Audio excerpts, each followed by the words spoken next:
इधर पाकिस्तान में high alert पर है एयरफोर्स। C-130 विमान से पीओके की निगरानी की जा रही है। भारत के रिएक्शन का इंतजार है, डर है कि यहां से भारत से जो जवाब दिया जाएगा, मुंहतोड़ जवाब दिया जाएगा, उससे बचना कैसे है। ये देखिए, पाकिस्तान में कल से ही हड़कंप मचा हुआ है। कल से ही वहां पर पाकिस्तानी हुक्मरानों को नींद नहीं आ रही है। लगातार हाई लेवल मीटिंग चल रही है। पाकिस्तान में एक तरीके से हाई अलर्ट है। एयरफोर्स का अलर्ट कर दिया गया है। C-130 विमान से पीओके के इलाके की निगरानी की जा रही है। भारत के रिएक्शन का डर है दरअसल में। नीरज, मतलब अमेरिका ने कह दिया भारत के साथ है, पुतिन ने कह दिया हम आपके साथ हैं, यहां तक कि चीन का भी रिएक्शन सामने आ गया। शायद अब पाकिस्तान को लग रहा है कि भारत तो पूरी तरीके से मजबूत है, जो कदम उठाएगा कोई कुछ नहीं बोलेगा। नीरज,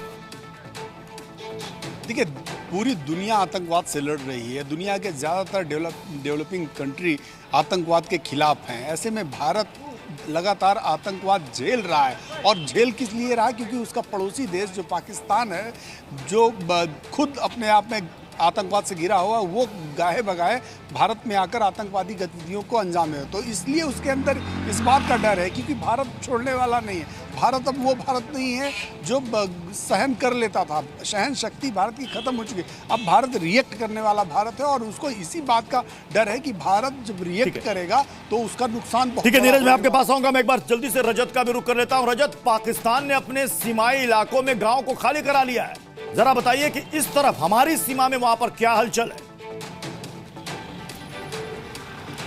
जी बिल्कुल, बता दें प्रत्युष की कल से ही हाई अलर्ट है पूरे एलसी और आईबी के इलाके में। बात करें, वहीं इस तरह की खबर सामने आ रही है कि पाकिस्तानी एयरफोर्स ने अपने जो जहाज हैं उसे पूरी तरह से रेकी करने के लिए लगातार लगाया हुआ है। C-130 जो है पाकिस्तान का जहाज, वो पूरी तरह से पीओके इलाकों में रेकी कर रहा है। आपको बता दें कि ये उस समय हुआ है जब लगातार पाकिस्तान में पिछले 2-3 महीनों से हलचल हो रही थी। हमास की एक बड़ी मीटिंग जो है पाकिस्तान में हुई थी। जैश ए मोहम्मद और लश्कर ए तैयबा के कई सारे आतंकी संगठन जुड़कर जो है वो हमास के साथ मिलकर वहां रैलियां कर रहे थे पीओके में, और देखा था कि किस तरह से मुनीर की आर्मी जो है उसे सपोर्ट कर रही थी। ऐसे में पाकिस्तानी आर्मी, ISI और जितने भी आतंकी संगठन हैं, उन्होंने ये इरादा बनाया है कि कहीं ना कहीं घाव दिया जाए भारत को, जम्मू कश्मीर को। पर उसको लगातार अब डर ये सता रहा है कि किस तरह से बड़ी कार्रवाई भारत जो है वो करने वाला है। इसीलिए पीओके के जो नजदीक के जितने भी गांव हैं वहां वो खाली करवाए जा रहे हैं। खासतौर पर सावलाकोट, रावलाकोट, सियालकोट के इलाके कई सारे पड़ते हैं। ऊपर कृष्णा घाटी की बात करें तो उसके बाद पुंछ और राजौरी में कई सारे ऐसे इलाके हैं जो कि